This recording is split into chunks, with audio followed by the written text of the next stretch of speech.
dirt road off a 2-lane past a shot up county sign. Squeaking of a backyard screen door letting you know that it's The Putnam Personalities podcast exists to highlight the good, the positive, and the inspirational in our community. This episode is not an endorsement of any political or religious ideology. This podcast is a simple interview to get to know our friends, neighbors, leaders, and colleagues on a more personal level. Sit back, grab some sweet tea, and enjoy today's interview. like home to me. Well, I'm glad to have Miss Jessica Shifrin. Yes, sir. Is that correct? Yes. On the episode today. And this is an interesting episode because I've never met you before. Mm-hmm. I didn't know how to pronounce your name. I forgot all about the interview. I had today is Tuesday, and we feed the football team down in Interlachen. And I had just gotten back, and I just kicked my shoes off. I laid down in bed for a second, and I had a text. I looked down. I'm like, I'm here. Where do we go? I'm like, oh, no. So I jumped up and ran over here and got everything going. So sorry I'm late. Actually, I think we're right on time, so a couple minutes late. But anyway, I am glad you're on the show today. As I mentioned, I don't really know anything about you. So we're going to learn that today. You and I had a conversation on the phone the other day just briefly. You are a teacher at Palatka High School. Yes, sir. And so before Palatka High School, let's start from there. Let's go back a few years. And who's Jessica? Where were you born? Actually in Southern California. What part? So near San Bernardino, Orange County. Really? Way Southern California. Okay. Well, I lived in way southerner. I lived in El Cajon for a while. Okay. So San Diego area. And okay, very cool. So when did you move here? Or what brought you here? I actually left California when I was 18. Oh, nice. My husband and I were dating at the time, but I went to New York City with him. Okay. And I wanted to go to school there. Okay. Was looking at a career in forensic science. I was hoping to get recruited by the FBI. Wow. And kind of changed directions once we decided we wanted kids. And so my husband was in the military when I met him.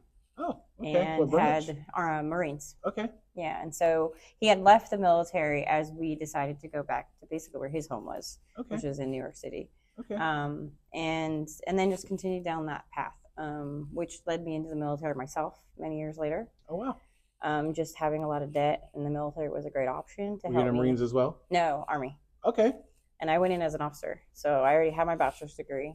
My husband helped support me to get through school along with my family, but it was a big contributor to that. And then when I got out, I was a juvenile probation officer for Department of Children's Services, and loved and hated it at the same time. Where were you? Where'd you do that at? That was actually in Tennessee. What part? Just outside of Knoxville. Okay. I have to ask when you say certain things, because I lived in Texas, or I lived in California for a while, and then I think for a year and a little bit more, and then I lived in Chattanooga for a while. Okay. We'd go up to Knoxville too. Have you ever been to McKay's books? Yes. In Knoxville, that's my addiction. Oh, yes. They've got one in Knoxville, Nashville, Virginia Beach, and Chattanooga. It's my addiction. Like, I go there every time I go through. And if I collected Funko Pops, I would have hundreds of them because they have those now too. Yeah. But yeah, I buy books anyway. So Knoxville, Tennessee, very good. It's a pretty area up there. It is. It's really pretty. Very nice, especially with the fall coming up. Oh, yeah. And then they'll get the ice and all that cold weather. Well, we got to back up because we're in Florida. And we mentioned the word fall. Right. This is a local community podcast, so we might have to explain what fall is. Right. It's when these leaves actually turn colors and fall to the ground, which these probably won't. But and it gets cool outside, unlike today, and everybody wears orange. So I'm close. Right. And we're in September. We're getting closer, there. right? We're getting there. But we have water, no pumpkin spice. Not yet. Not yet. That doesn't start usually for another month. That's right. So after Knoxville, where'd you go? Or area? Well, that's actually where I joined the military, was in Tennessee. And then Cool. I've been all over the country though with the okay. military. But was stationed at Fort Drum, which is 30 miles from the Canadian border. Oh, wow. Way, way, way north. What state is that in? New York. Oh, I didn't know that. Okay. Yeah, like way, way, way, way, way north of New York City. I mean, like way north, the northernest part of the state of New York. Very cold. Okay. You Very, been to the very waterfall up there? Yeah.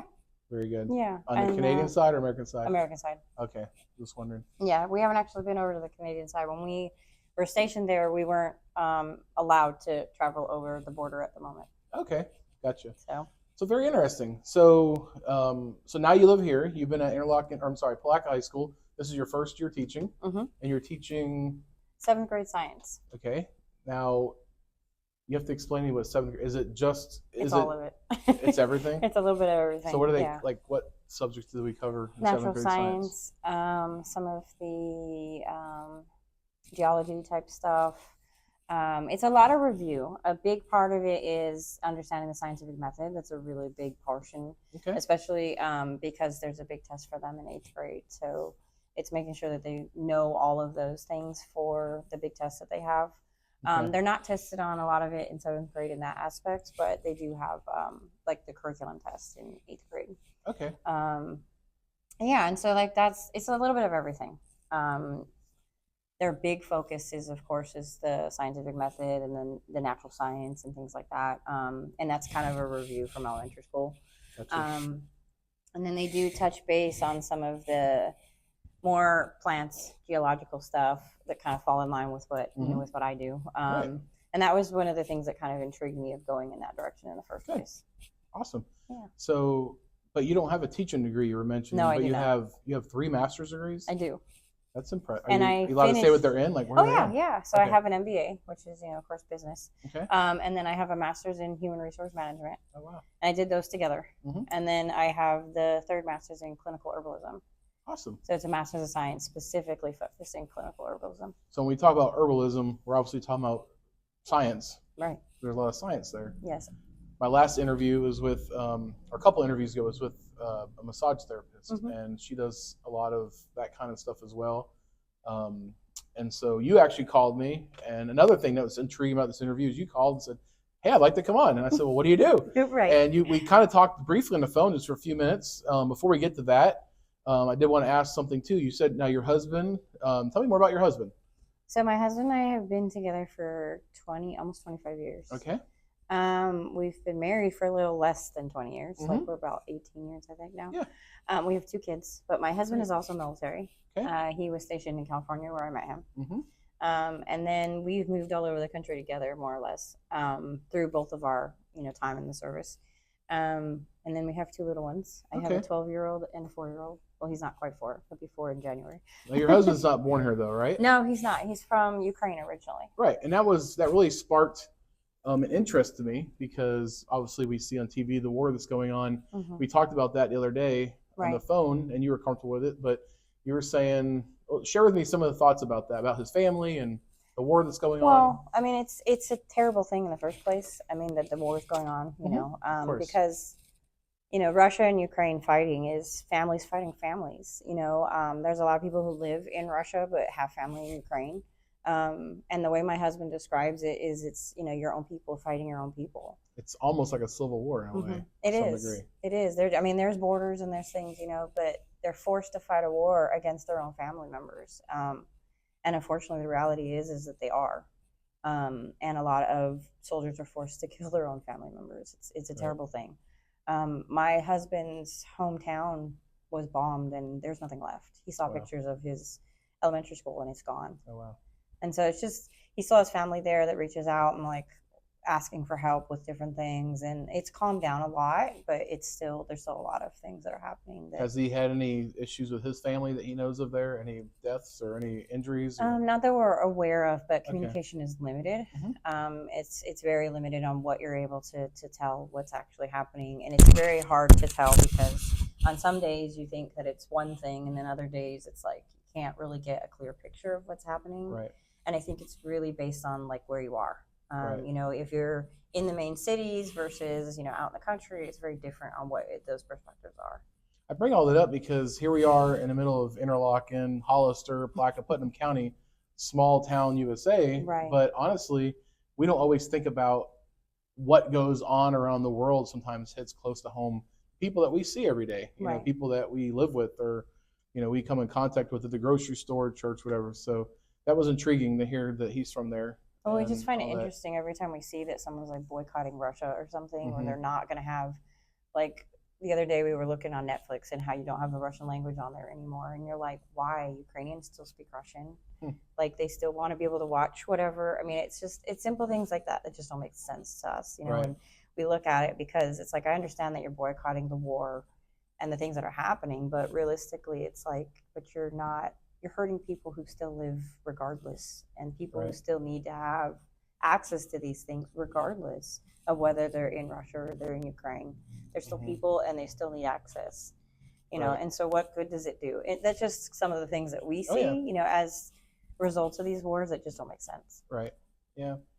So not only do you teach at the school, you are also starting, or you have started, a small business in Interlachen, which is nice. I know, the town is growing some. We have a Taco Bell now, and I heard we have a Dunkin' Donuts on the way, and another Dollar General. Oh, because we don't have enough of those. Yeah, we don't have enough. This is supposed to be a Dollar General that actually is a grocery store. Oh, so nice. They have one in Citra. I've been there recently, but so yeah, it's gonna be quite slightly different than a regular Dollar General. That still helps. It'll be a competitor with Hitchcock's, I guess, because they're the only grocery store in town. Yeah. But so we've grown a little bit, and right there in the corner of 315 and 20 is there's a Dixie Cottage. It's across from McDonald's. There's a little spot that some people have come and gone the last few years. But you're in there now, and our goal is not to see you leave. Our goal is to see you there. I hope not. Hopefully, people will catch on to what you're doing. And so let me actually show this. Ladybug Herbalist. Now I'm going to say herbalist, not herbalist. Right. And it says alternative holistic herbal. I just did it. Alternative holistic herbal natural. And this is your nickname. You call yourself that. Yes. And what is the name of your business? So the actual store is Old Roots Store. Old Roots. Okay. I didn't get a chance to put that up here. I didn't have a logo for it. But so it's a tree. Tell us what this is. So the herbalist specifically is where actually I do consultations. I have clients that I see specifically to help them through herbs, and not just your typical spices that everybody would think, but all of the herbs, roots, spices, anything you can think of that comes from the earth is included in that. So it's a little bit of Chinese medicine, but mostly Western herbs. Some of it's been adopted, and it's just a combination of it all. And giving people alternatives. Like I myself can't take most pharmaceuticals. I'm highly sensitive to everything. If there's a side effect, I get it. So this is what kind of led me in this direction to begin with. But even more so was recognizing, like my husband being military and having a autoimmune as well. It was like both of us were just kind of staring at the face of modern medicine, and we're like, what do we do? This doesn't work for us. And trying to find solutions for both of us. And that's what led me down this path. And then I've studied a lot behind, like with the gardening and permaculture and just in the field for many, many years on my own.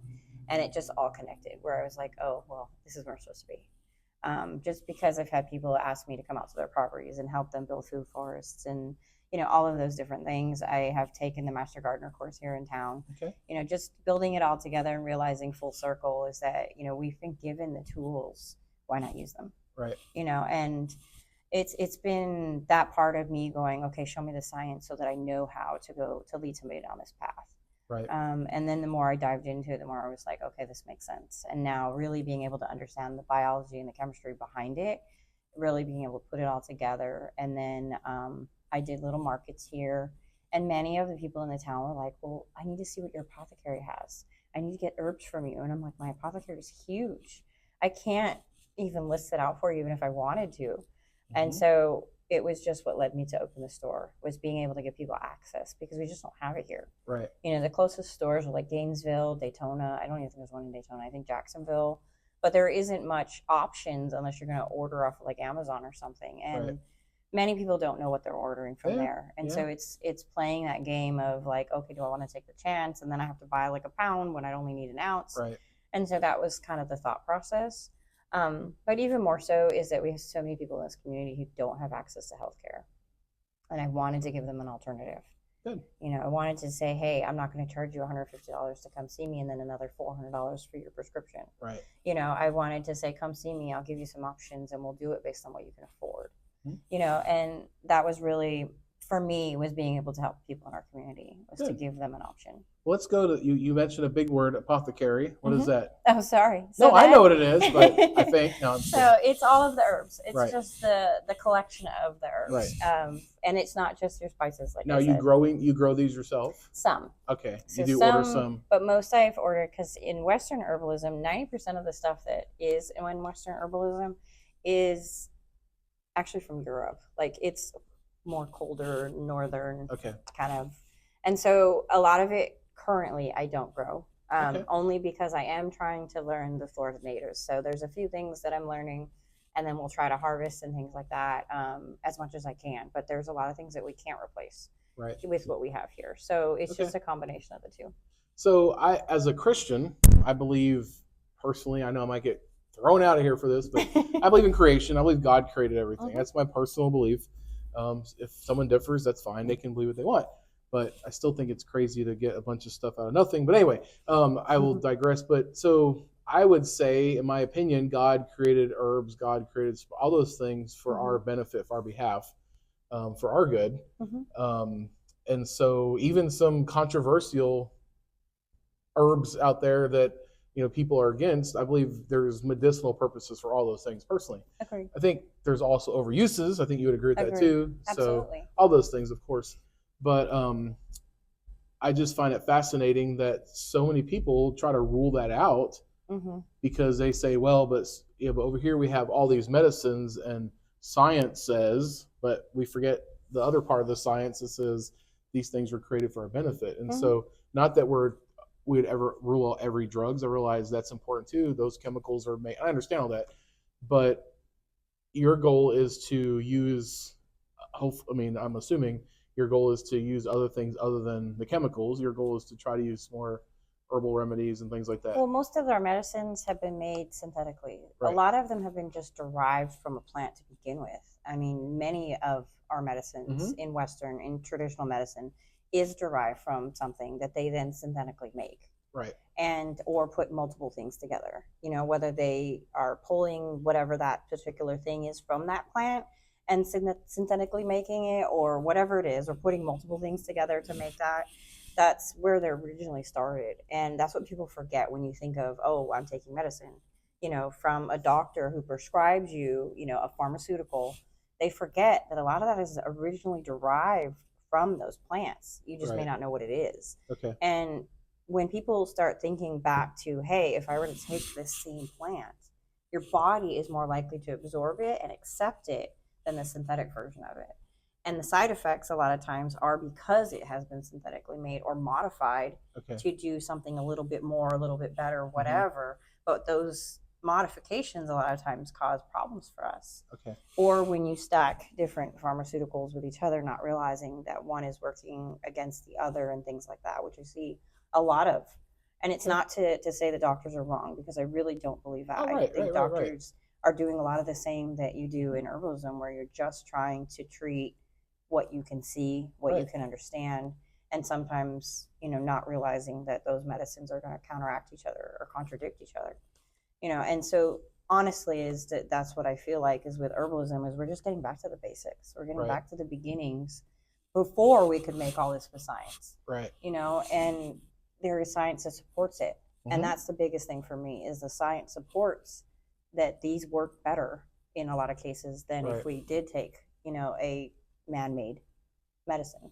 So car breaks down, I go to the mechanic, I have this problem, here's the noise, and then now I'm paying an arm and a leg to get something fixed. Right.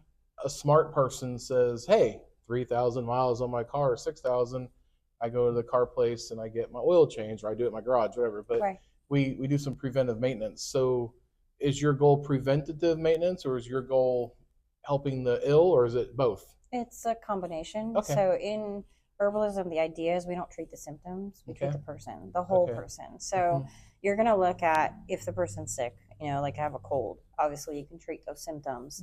But then you might also say, is this something common? Is it all the time? Are you constantly getting these types of things?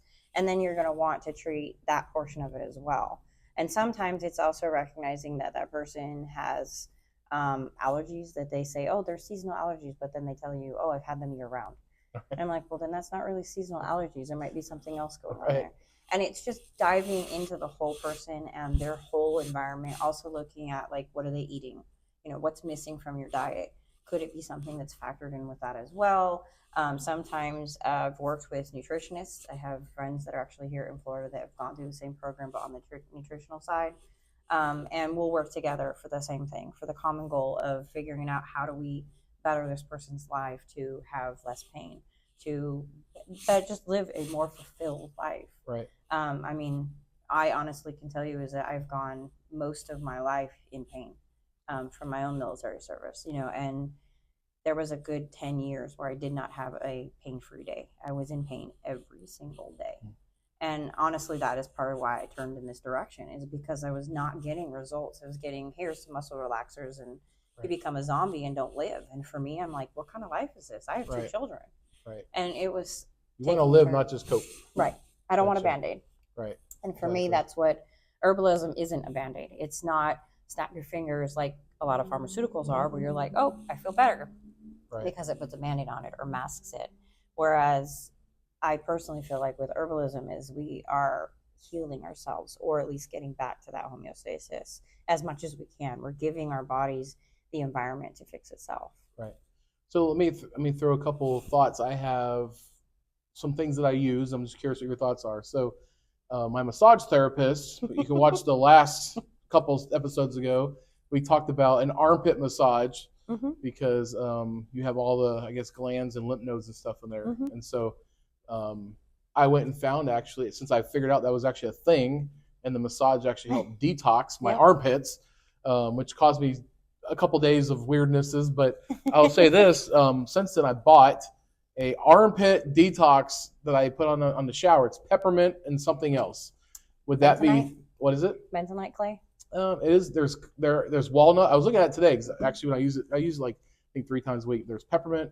There's something else, and then they use walnut granules or something. I guess that gives it the gratiness, whatever. Mm-hmm. So with that being said, is that something like you would do? Like something you would say? We could, yeah. We can make this. Yeah, absolutely. Okay. So I mean, for me, it's every client is different. So I'll give you an example. One of my clients, and I mean, this is probably the turning point for me of saying, oh my gosh, this is the right direction. Right. He was or is a 9-year-old boy that was experiencing Tourette-like symptoms.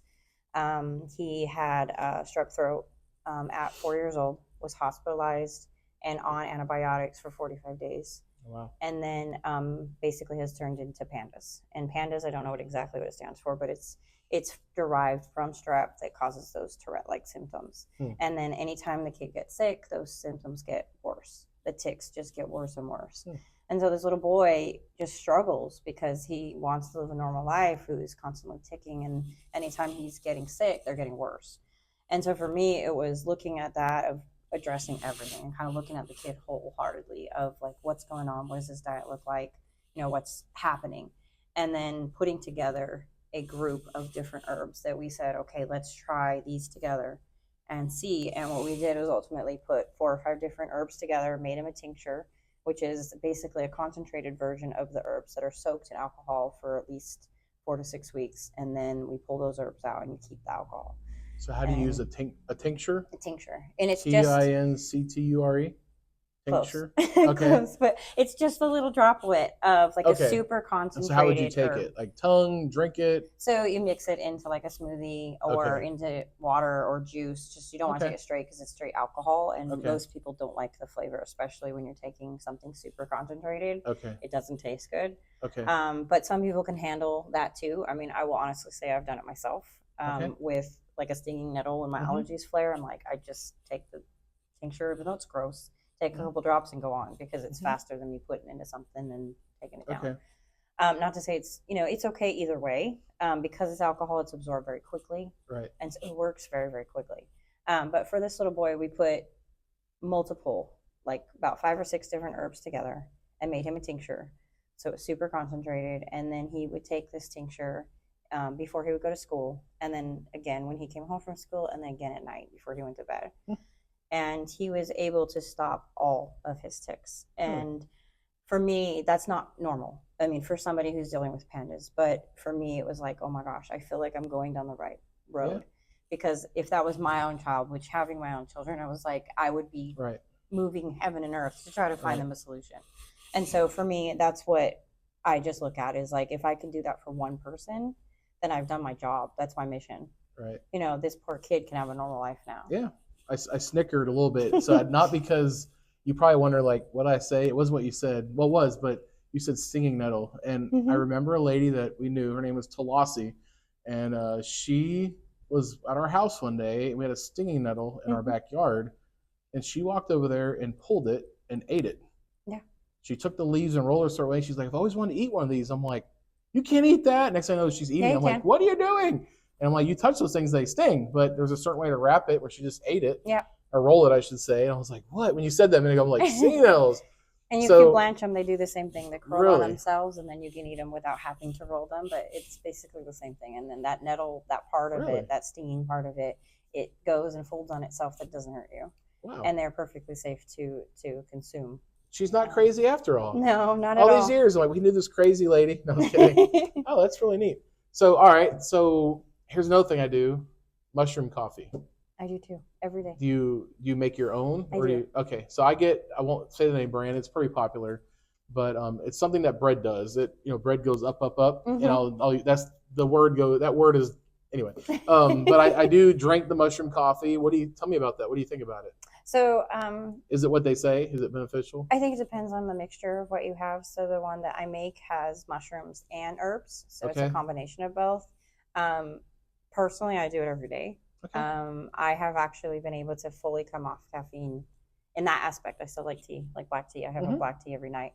But in the aspect of the actual caffeine that I do every morning for my kickstart, I don't do that anymore. I actually take my mushroom coffee, which is chaga and ashwagandha, mushroom chaga, and then the herb ashwagandha with the chicory base that most of mushroom coffees are. And you put coffee in there too then?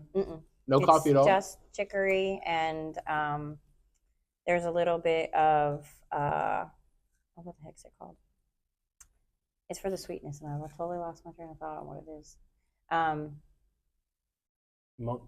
No, it's none of those sweeteners. Okay. It's dates. There's dates and a couple other things in there for the sweetness. So somebody came to your shop and said, I want to make some mushroom coffee. Well, I actually carry several different kinds. So I do several different flavors. I was like powdered leaf it's more of like a chopped kind of, it brews just like a coffee. So it's a granule that's chopped up that you can literally brew in your coffee machine. Or you can throw it in like a tea bag, which is what I do every day, and then throw it in my giant cup that I take with me. So at the end, when you have your cup of coffee, you still have some granules left. Yeah. Okay. Yeah, it's not like an instant coffee or a powder that you would mix in. It's actually the actual product that's chopped up. And what do you think is the benefit of that? Like, what is the benefit of the mushroom coffee?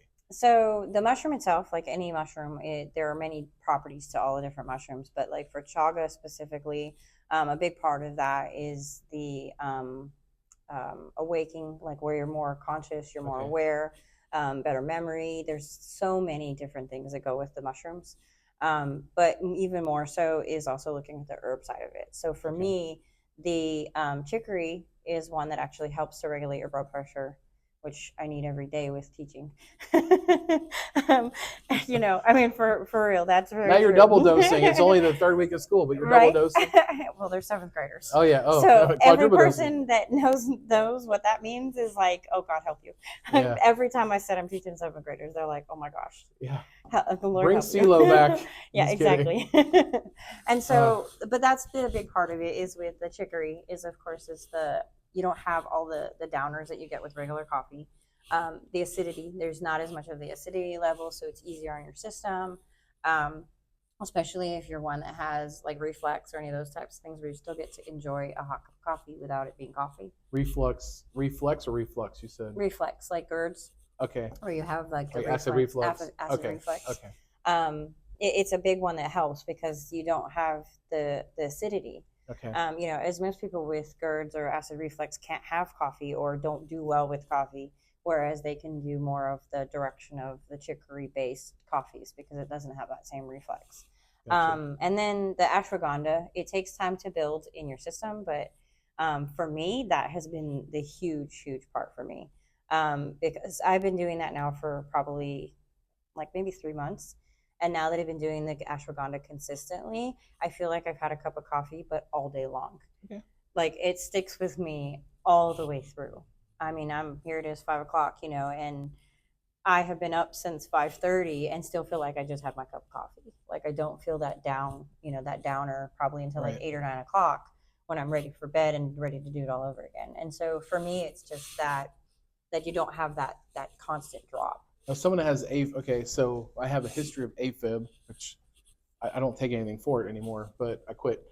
But does that affect like heart rating or heart racing or heart rate or anything? Not with the It's chicory. not like caffeine. Yeah, not with the chicory. The Okay. chicory is one that you might feel it initially, where if you took like a large cup of coffee with the chicory coffee, you might feel that way where you're like, oh, my heart rate has slowed down a little bit. I feel a little sleepy. And that's as far as it would go. It's not going to drop you to the point where you're going to be, unless you have a pre-existing, which is why a lot of times I ask the questions Right. as best as I can and say, I mean, chicory is one where it's not meant to drop you like most pharmaceuticals might if you took a medicine that's not, designed for you. Right. Chicory helps to kind of keep it low, but it doesn't drop it to anywhere where you're going to be like an issue. I normally run low. And so when I first took chicory the first time, I was like, oh, now I feel sleepy. And the ashwagandha hadn't built up. So for me, initially, when I was drinking and I just started out, I actually mixed it.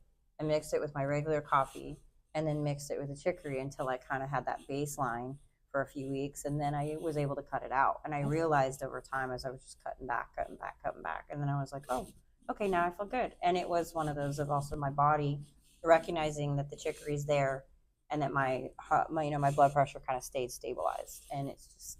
Now the coffee, I started drinking the coffee, not even for, I mean, you could probably, it's been a long day for me. I've been a lot of driving and then it's hot in here. And then we just fed the football team in Interlachen. So I keep yawning a little bit. I don't know if you see me yawning or not. Good. So, but I don't drink coffee for that purpose. I can drink coffee. I just like, this coffee, but I always drink decaf. So I'm not worried about the caffeine. But I actually started drinking that one coffee for gut health purposes. Okay.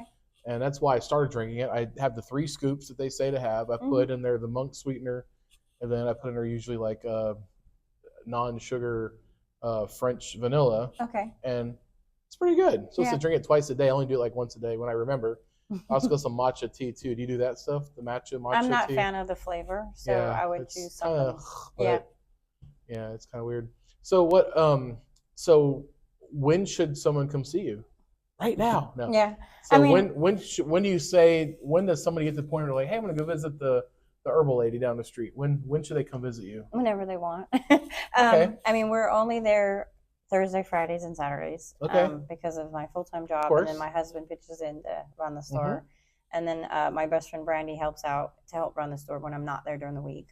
But Saturdays I'm there all day. I do consultations and then I also do classes and with the herbalism, teaching the herbalism classes and stuff on Saturdays.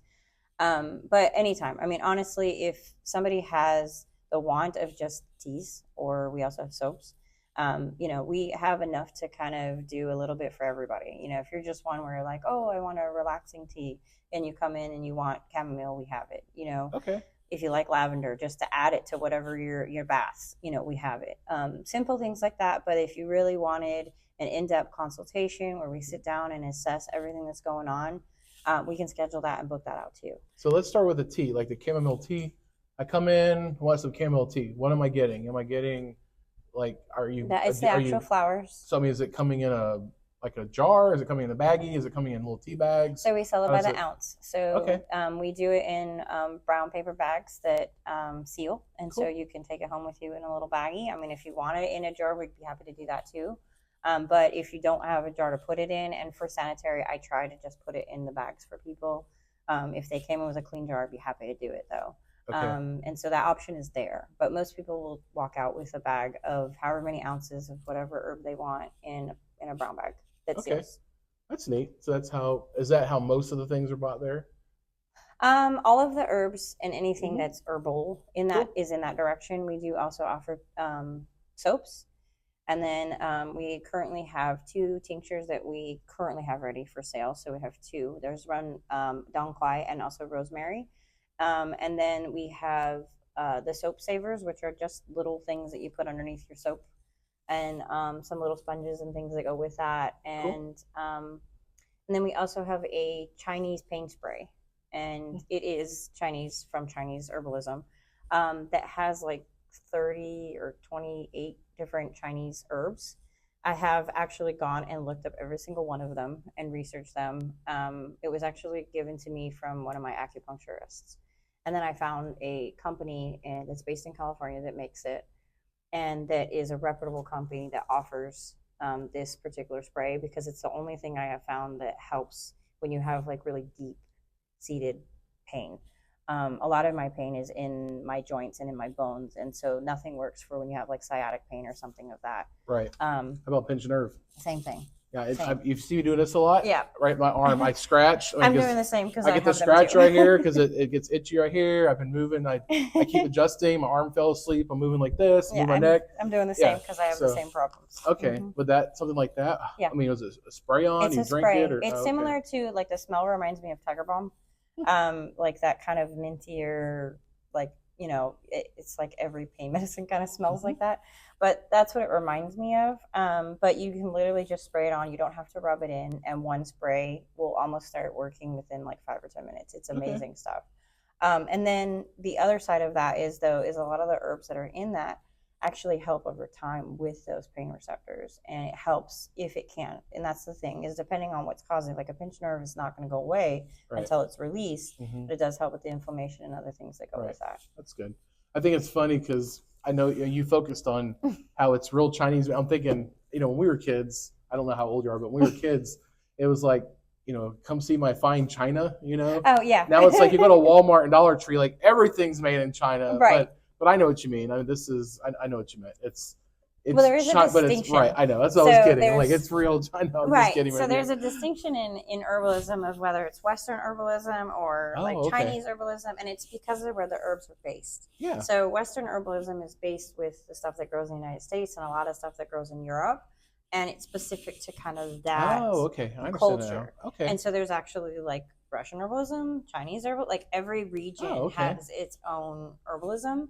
And those regions is because of the plants. The plants that grow in that region are the ones. So we might have. Okay, so I know you get a lot of ginger at Chinatown, so a lot of ginger type stuff, and I know we can grow it here too. Is it going to be different, or is it basically the same? So there are difference in like ginger's not one, but like there are several kinds of ginger too. But the edible ginger in both cultures are the same. In both Western and Chinese medicine, they're the same. But there's one specifically that they use there. Okay. Right. And so if you were to look at like Chinese skullcap versus Western skullcap, they're different. There's a lot of herbs that are different, and their names may be the same, but they're different in their properties, what they do, how they will react to the systems, and all of that. And so just being aware of the Latin name, it tells you which version of those specifically you have would be the biggest thing that I would say is being able to identify, this is Chinese skullcap versus American skullcap, or Siberian ginseng versus American ginseng. They're different in what they do. It is interesting. This is kind of a little off topic, but it may be a little bit the same. I know when I was in Chattanooga, I think it was, somebody was telling me about a certain brand soda was made at a certain place for like all these years, and then they shut down that plant and they moved it somewhere else. But the water changes here was different than the water over here.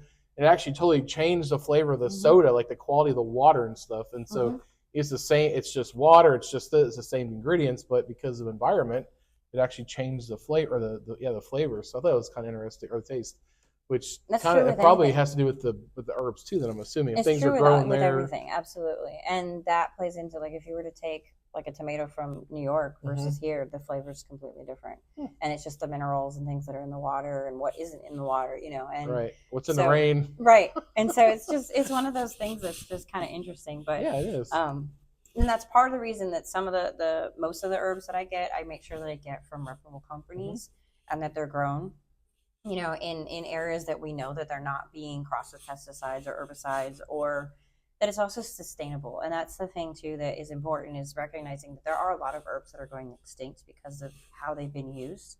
and we don't want that to happen either. So a lot of these companies, take very good care of making sure that they're choosing the herbs that are sustainable, and that they're harvested with actual sustainability of people too, that we're not just going into some small town in China and saying, here for 5 cents, cut all that, and we don't want that either. And so for me, it's like making sure that these companies are worth what they say they are. How about honey and bee pollen? Does that fall into your category at all? It does. I've been actually trying to connect with different people to offer honey that's locally, in our store as well, because I have somebody. Okay. We'll talk after. Definitely. And so for me, it's also a big preserver. When you're making different things, we do make a lot of cordials and a lot of other things that you'd want the honey in, that preserve it better than anything else. And you don't really want to use a lot of like your raw sugars and things just because you can, but it's a better choice. I learned about, well, tell me what you know about bee pollen. You know much about bee pollen? So the bee pollen, from my understanding, is just a lot of how that's transferred from plant to plant. It also, from my understanding, helps with a lot of like when somebody has allergies, you can add that into your food, similar to, as they say, with the honey, works in kind of that similar factor. But I think it works even better from my understanding. But I think there's also something that it carries, if I remember correctly, that helps us, like it does them. I know it's a big part of their food source and a lot of how they get their energy and, and their reproduction. And so I believe all of those things kind of transfer to us as well and give us a lot of that same. The lady that I'll talk to you about later, she sells the bee pollen, and a guy came up the other day at Deep Creek. I don't know if you've ever been to Deep Creek, of course. And we go up to Deep Creek, and our church does free water giveaway and whatever. We do popsicles and water. Next time, I think we're doing tacos, but don't tell anybody. But anyway, we usually try to do something every month out there. And anyway, I was sit up next to a lady selling honey, and this guy came and got some bee pollen. And so I asked him, like, of course you'll ask her, and she'll tell you what it's for. But I asked him, why are you buying it? And he's like, think about it. He says, all the allergies and stuff in our community. He says, this is local bee pollen. So these bees are in our area, and this is the stuff that helps you build immunities and stuff for what's in our community. I'm like, oh, I never thought about that before. Yep. So I've got to do a little bit more research on that, but I'll probably have my peppermint under my armpits, drinking my coffee, and probably putting bee pollen in there, mushroom coffee. Right. But yeah, that's interesting. Anything else you want to talk about? So I would say is that as a kid, I was growing up with ADHD. I was put on Ritalin. And that has been a big part of me recognizing kind of this move. And I say it to my daughter all the time, it's my superpower because I can't sit still if my life depended on it. Right. But learning how to overcome that, of where you can't focus on one thing, where you're constantly like kind of all over the place.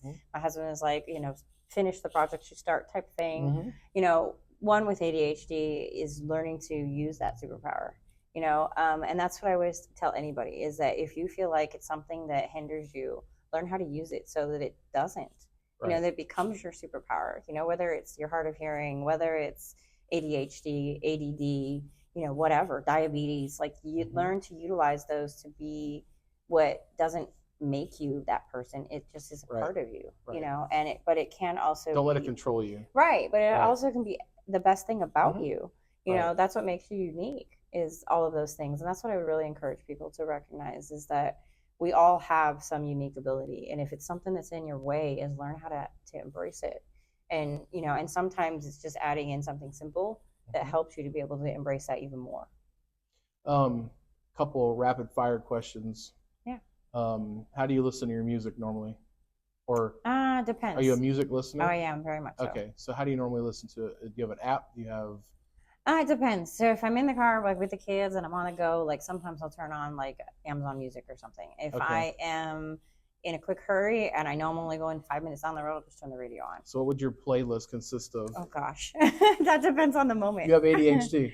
Depends on the moment. So it's a little bit of everything. You have ADHD, so it's all over the place. It is. Music can control you. We were eating at a restaurant the other night with my family.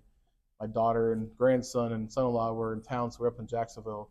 It was like 6 o'clock at night, and man, the music was so fast and loud, and they were like getting us out of there. And they play the music like really loud, and it's like it gets you like you're eating anything. They're like they come over like, "Are you done?" I'm like, yeah, like, all right, well. Then you see people at the door, like they're trying to get you in and out. The music can control you. Soothing music, all that stuff. So, is there a certain artist that you like, or just? No, it nothing, just just really. everything. I mean, I will go from. What don't you like? There, it would be some of the screaming, like where they're just screaming Oh, yeah. nonstop. Like that's not Gotcha. something I'd ever. Screamo. Yeah, I don't know what to, but that's just not a lane I'd go down because it's just like I Yeah. listen to screaming children all day long. Oh yeah. You know. You have a bookshelf? You have a bookshelf? I do. What's on your bookshelf? Oh gosh, a little bit of everything too. A lot of herbal. That's Okay. been more than anything. What's is the herbal. last non-herbal book you read? Cover to Cover was 3 Weeks with My Brother by Nicholas Sparks. That's the name of the book? 3 Weeks with My Brother. 3 Weeks Really? with My Brother, yeah. Are you a Nicholas Sparks fan? I am. So I'm thinking Nicholas. Okay, there's a Nicholas. Notebook. Yeah, there's that whole. Yeah, there's that whole. Yeah. He's a huge series. Well, I know there's a Nicholas Sparks. There's also a Nicholas Evans, I think, and so I always get the two a little bit confused. Something Evans, but anyway. Okay, so you like fiction books too as well. Yeah. Very good. I mean, it's for me. It's also his books are always it's drama. It is. Yeah. But it's also overcoming that. A lot of his books really talk about overcoming that drama and moving forward. Right. They make good Lifetime movies. Yeah, they do. Hallmark movies. Yep. Hey, so I haven't asked this question in a long time, and I actually love this question. So I'm going to ask this question again. Is there a moment in your life that you wish you had a picture of? Plenty of them. A lot of things that you just wish you had a camera that you could have. Yeah, I mean, like there's a lot of times I was in the service where we do something and it's, something funny happens that I don't have pictures of. Somebody else might have had a picture of, but I don't. Especially with the kids, I took a lot of pictures, but there was a lot I missed. Because I was active duty when my oldest was the youngest at the time. She was crawling, rolling over. I missed all that because I was on active duty. Wow. And so like all of those things, my husband took some, but there's just not enough to capture that time. I saw a video today that was, I don't know, it's hard to peek this one. So this guy has a GoPro. I think they're in a helicopter or on a plane. Okay. And it falls off. So he's filming, it falls off. And you can watch it going to the ground. It's tumbling. Oh, gosh. And it lands, listen to this, in front of a pig in a slop pen. And the pig walks over like licking this thing and snorting it. And then months later, the farmer finds this thing and finds a video on there. But literally, it fell from an airplane and landed in front of the pig's face. Oh, wow. Like, what's the odds of that? And you can watch the video. You can go home and watch it. But you see the pig licking on it and try to suck it up. And, the farmer found it later and all that. But, yeah, I don't know. I always love that question, though. I had some good answers on that one. So I guess the last thing I'll ask is this. Normally give everybody a chance. Anything you want to ask me? Anything that I've asked you want to ask me in return? That way I don't have any gotcha questions. But if not, it's no big deal. But I always like to give everybody that option to ask a question as well. We've talked enough in before this, though, that I got to know you a little bit and know what you're doing. And I mean, I really think that your podcast is fantastic. As far as just being able to really open up, not just our community, like our little community here in Putnam County, but people don't realize that, that the people that live here and people kind of forget that there's small businesses here, and people forget and they kind of drive outside of the community, to go get. And I mean, I'm just as guilty of that, but this puts a lot of awareness back to our small town, that's growing crazily fast. I hear so much. It's funny. It's not funny. Interlachen, I think, really gets a bad rap. Just be honest with you. I hear so much garbage, and it gets to the point where sometimes it kind of really frustrates me. But, for some reason, a lot of people in Interlachen, it's a bunch of meth heads, blah, blah, blah. It used to There's a lady on the corner who has 3 master's degrees. What I'm saying is that's not something that people know about. I mean, because we always try to talk bad about people. But here, you're in the military. Thank you for serving, by the way. Thank you. Your husband, military. You got a master's degree. You've worked hard. You're starting a business. You've got children. Yeah. I mean, you're a productive citizen in our community. That's why we're doing this. Absolutely. So, trying to find the good, the positive, and the inspirational. Yeah, absolutely. Thank you. I appreciate you reaching out to me. And I would say is with Interlachen, people don't realize that's the standard that was there before. I mean, Gaylord Loach lives in Interlachen, and he says this as his home. And from my understanding, because his wife actually works at Palatka High School. Miss Jennifer. And they wouldn't live here if it was a problem. They've been living here for many, many, many generations. Yeah. And he took it upon himself to also look at the problems that are in our community, and he had fixed them. I mean, when I first moved here 10 years ago, I saw a few. But it's cleaned up, and it is a great place to live. There's still a lot of problems. Yeah, but all towns have it. It is, but some of those things go back historically to certain things that have happened. And but that happens. And But what town doesn't but have instead it? of everybody getting mad and moving out, what happens to staying where you are and making a difference? Absolutely. And that's my goal. Is just make a difference. Even if it's just something silly like a podcast, but at least it features another person that I think can help people, and that's what we're about. Yeah, absolutely. And I think your podcast does. It truly does. It just brings awareness to what's here in our little town that helps people to realize that, hey, there is solutions for you. Even if you don't have insurance, you can come. I'm fairly low priced as far as in that of being able to do consultations, and I'm trying to figure out how to do a grant, even to be able to do it for people who can't afford it. Things like that. Good. And I think the more awareness we bring to those things in both what we're doing is the better our community will be for everybody. Yes, ma'am. Well, thank you, Ms. Thank Jessica, you for coming on. Absolutely. It's Thank good having you. you, and God bless. You as well.